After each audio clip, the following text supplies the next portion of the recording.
Hello everyone, कैसे हैं आप सब। I hope all of you are good. बच्चों, आप सभी का बहुत बहुत स्वागत है आज की क्लास में। आज हम पढ़ने जा रहे हैं डिविडेंड इनकम। डिविडेंड इनकम पढ़ना है आज हमें। फैमिली पेंशन वगैरह हमने देख लिया था, ये सारी चीजें इनकम फ्रॉम अदर सोर्स में। तो लास्ट टॉपिक हमारा रहता था dividend income.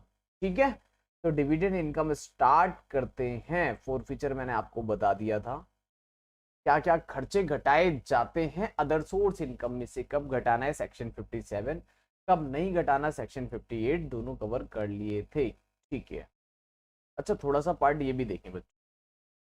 Tax on income from other source, ये क्या चीज है। कैजुअल इनकम टैक्स लगेगा 30%, साथ में एजुकेशन सेस वगैरह लगेगा 4%। नो एक्सपेंडिचर और अलाउड। ठीक है, कोई भी एक्सपेंडिचर अलाउड नहीं है। डिडक्शन कोई भी अलाउड नहीं है।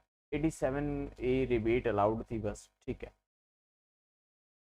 इसके अलावा ये पार्ट भी देखो इंपॉर्टेंट है थोड़ा सा, फिर डिविडेंड स्टार्ट करते हैं। Unexplained cash, credit, investment, money, bullions, jewellery, ये सारी चीजें, एक्सपेंडिचर्स। ठीक है, ये सारी चीजें अगर तो at the rate unexplained money पे 60% of such income plus surcharge 25% of tax. Effective tax हो जाएगा 78%, including health and education cess, वो भी कितना 4%। नो डिडक्शन इज अलाउड, कोई भी डिडक्शन अलाउड नहीं होगा। कौन से वाला एक्सपेंडिचर, अगर अनएक्सप्लेन मनी आप बता ही नहीं रहे हो कहाँ से आया, तो टैक्स का रेट देख लो कितना हाई है। ठीक है, सेट ऑफ और लॉस कुछ भी अलाउड नहीं है, कोई इनकम।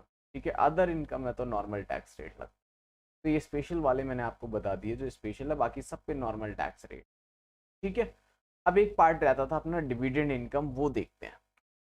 तो डिविडेंड इनकम देखो, टैक्सबिलिटी ऑफ डिविडेंड इनकम। बच्चों, डिविडेंड इनकम है तो किसी कंपनी ने अपने शेयर होल्डर को डिविडेंड दिया।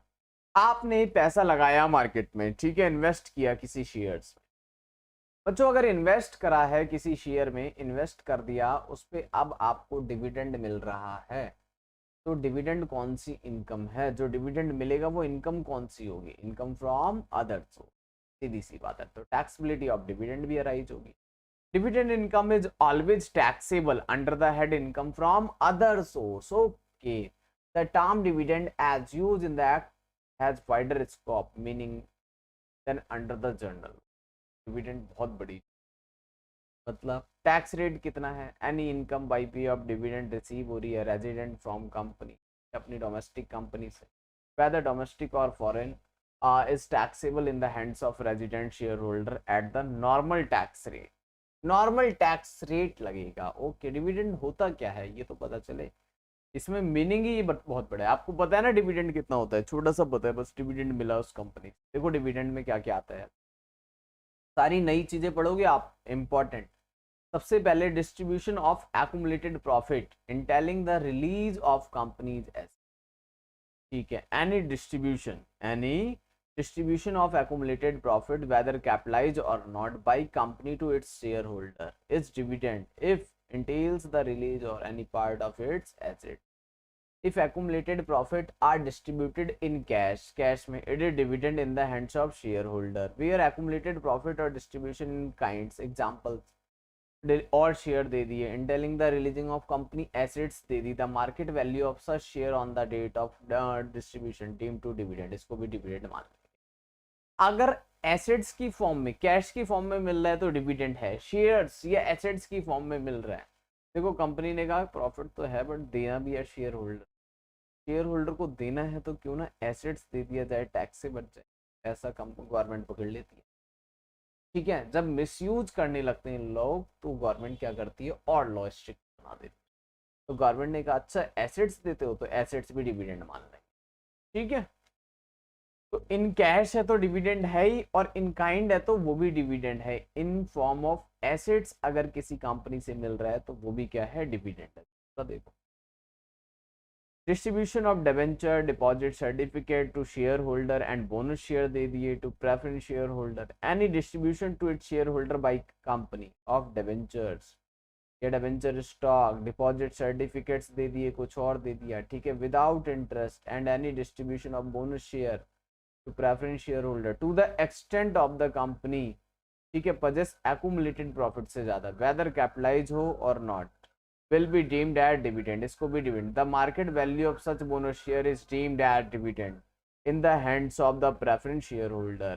In case of debentures, ठीक है, debentures stock, their value to be taken at the market rate, and if there is no market rate, should be value according to accepted principle or valuation. ये बात है. Bonus share are given to equity shareholder are not treated as dividend. ठीक है बच्चों. तो अगर हमें cash में मिल रहा है तो डिविडेंड है, काइंड्स में एसेट्स मिल रहे हैं तो वो भी डिविडेंड है, या फिर इस तरह से कुछ बोनस शेयर दे रहा है तो वो भी डिविडेंड है. बट इक्विटी को दिया तो वो डिविडेंड नहीं ट्रीट, प्रेफरेंस शेयर को है तो डिविडेंड. ठीक है, तो बी पॉइंट ये था हमारा. अब क्या है बोनस शेयर के बाद, distribution on liquidation. Distribution on liquidation, any distribution made to share holder by company on its liquidation के टाइम. लिक्विडेशन का मतलब होता है अब कंपनी लिक्विडेट हो रही है, खत्म हो रही है. To the extent of which the distribution is attributable to the accumulated profit of the company immediate before its liquidation whether capitalized or not, dividend income. देखो कंपनी के पास एक कंपनी है, कंपनी की बैलेंस शीट में जो profit है, accumulated profit है, मान लो 20 लाख, ये डिस्ट्रीब्यूट कर रहे हैं, इतने तक का तो डिविडेंड है.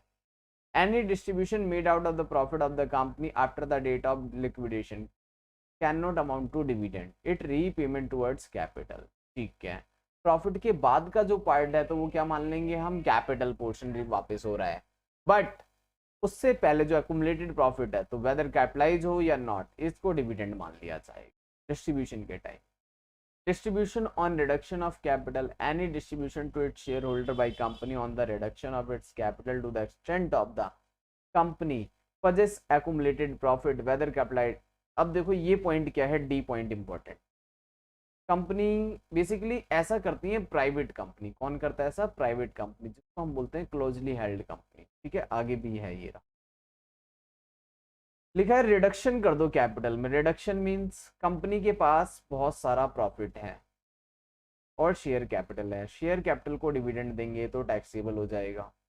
टैक्सेबिलिटी से बचने के लिए कंपनी ने कहा हमने डिविडेंड कहाँ किया है, हमने तो पैसा वापस कर दिया शेयर होल्डर का. देखो reduction of capital, reduction of capital. Government ने कहा नहीं तुम हमें बेवकूफ बना रहे. Any distribution to share holder, कहाँ तक, एक्सटेंट ऑफ एक्युमुलेटेड प्रॉफिट.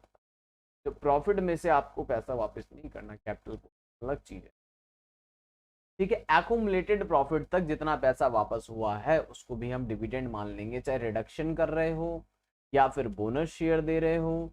ठीक है, बोनस शेयर के, ये बोनस शेयर वाला पार्ट था, और उसके बाद लिक्विडेशन के को भी क्या मानेंगे हम, डिविडेंड मान.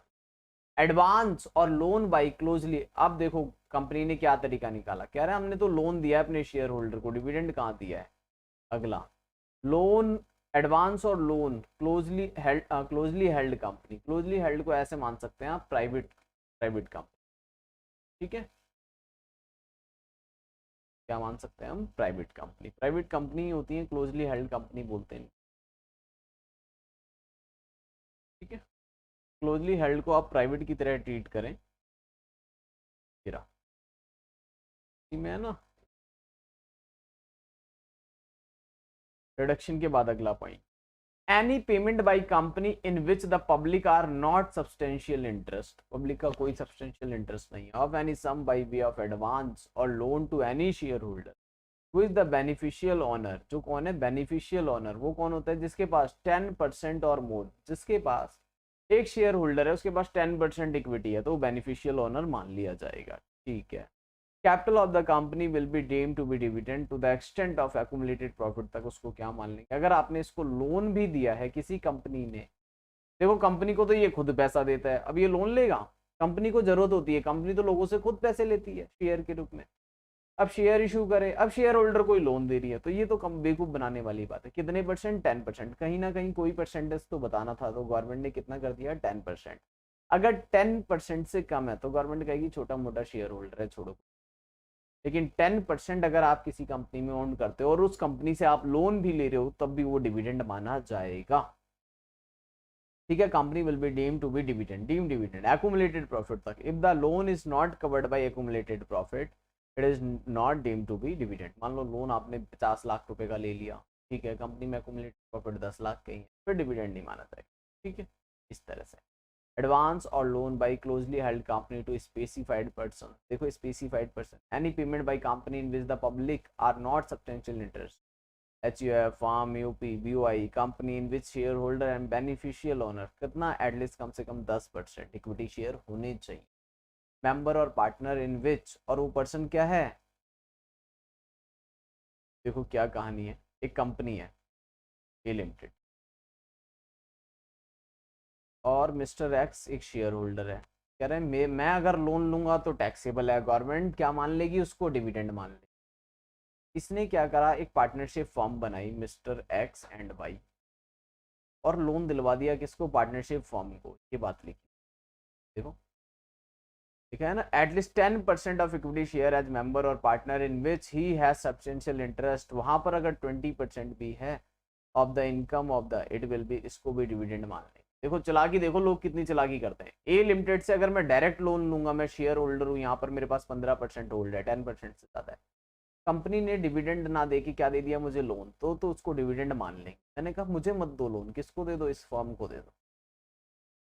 तो ऐसा क्लोजली हेल्ड कंपनी में ही होता है, जो अपनी कंपनी होती है, अपनी फर्म होती है, लोग टैक्स चोरी करने के लिए ऐसा करते हैं। तो गवर्नमेंट ने कहा अगर आपका किसी फर्म में 20%, कितने परसेंट है, एटलीस्ट 20%, और इस वाली कंपनी में 10% है, तब भी आपका क्या मान लेंगे, डिविडेंड मान लेंगे। Also any payment by such a closely held company on behalf of individual benefit, किसी भी तरह से बेनिफिट पहुंचाए शेयर होल्डर को, also be deem to be dividend, however in both case, ठीक है, ceiling limit dividend in the extent of accumulated profit. तो कुछ एक्सेप्शंस भी हैं, आई होप ये चीजें समझ आ गई होंगी, ठीक है, बहुत ज्यादा नहीं तो कोई दिक्कत नहीं है, बस ये समझ लो डिविडेंड मिल रहा है तो टैक्सेबल होगा in the hands of share.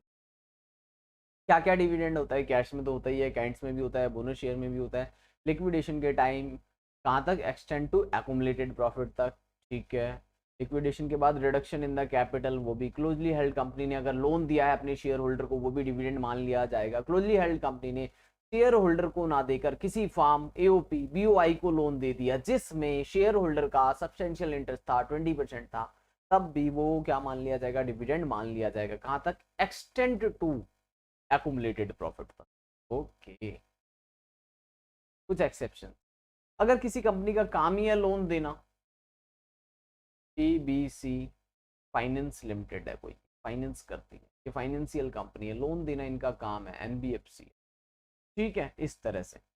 तो लोन अगर उसका business, if the loan is granted by ordinary course of business, lending money, substantial part company business loan और एडवांस स्पेसिफिक, तो उसको डिविडेंड नहीं मानेंगे। कंपनी का काम ही है लोन देना, तो अपने शेयर होल्डर को दे चाहे बाहर वालों को दे, फिर उसको लोन ही मानेंगे, डिविडेंड नहीं मानेंगे। Dividend paid off is set off against deem dividend where a loan has been treated as dividend, loan को क्या मान लिया था, dividend, and subsequently the company declare, बाद में डिविडेंड दे दिया इस शेयर होल्डर को, इंक्लूडिंग बोरिंग शेयर होल्डर को भी दे दिया। Dividend so paid is set up by company, तो फिर उसको डिविडेंड, देखो पहले कंपनी से मैंने लोन लिया, सच में लोन लिया, मैं शेयर होल्डर हूँ किसी कंपनी में, ठीक है, इसने सच में रियलिटी में लोन लिया, कंपनी ने क्या, गवर्नमेंट ने कहा नहीं ये डिविडेंड है, लोन नहीं है, झूठ बोल, बाद में इसने सही में डिविडेंड दे दी, फिर उस वाले डिविडेंड को नहीं, पहले डिविडेंड मान लिया, ठीक है। तो ये पोर्शंस थे, मैंने आपको डिविडेंड बता दिया, तो इसके क्वेश्चन कर लेना। अगर आप चाहते हैं कि क्वेश्चन की भी वीडियो बनाएं तो आप मुझे व्हाट्सएप कर देंगे, या फिर ठीक है कमेंट में बताइए कि क्वेश्चन की भी वीडियो चाहिए तो मैं, चलिए जी, थैंक यू बच्चों, बाकी करते हैं फिर नेक्स्ट पार्ट में।